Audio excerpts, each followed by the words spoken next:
ఈరోజు మన సంఘాలు తరాల తరాలు గడిచిపోతున్నాయి.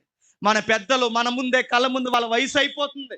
మనం నాణ్యమైన సేవ తర్వాత మనం చూడాలన్నా, మన సంఘాలు బాగుపడి నిలబడాలన్నా, ఆ బాధ్యతలు, విలువలు, పెద్దరికం, వాక్యము, నడిపింపు ఇవన్నీ తర్వాత తరానికి అందించాల్సిన నేర్చుకోవాల్సిన బాధ్యత ఎవరిది చెప్పండి?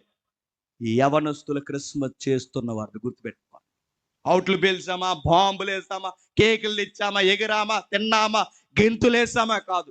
మా పెద్దలు ఎలా అయితే నడిపించారో ఆ పెద్దరికం మీలో ఒకరు నేర్చుకోవాలి.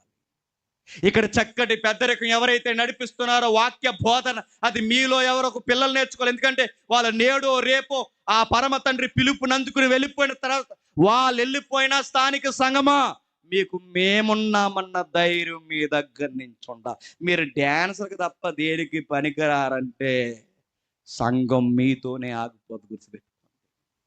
యోసేపు నిలబడ్డాడు, భవిష్యత్తునిచ్చాడు ప్రపంచానికి. మరియ నిలబడింది, ప్రపంచానికి భవిష్యత్తు ఇచ్చారు.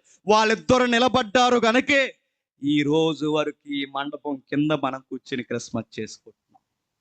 అక్కడితోనే అయిపోయిందా? వాళ్ళు చేసింది అయిపోయింది, మరి మనం చేయాల్సిందేంటి? మనం కూడా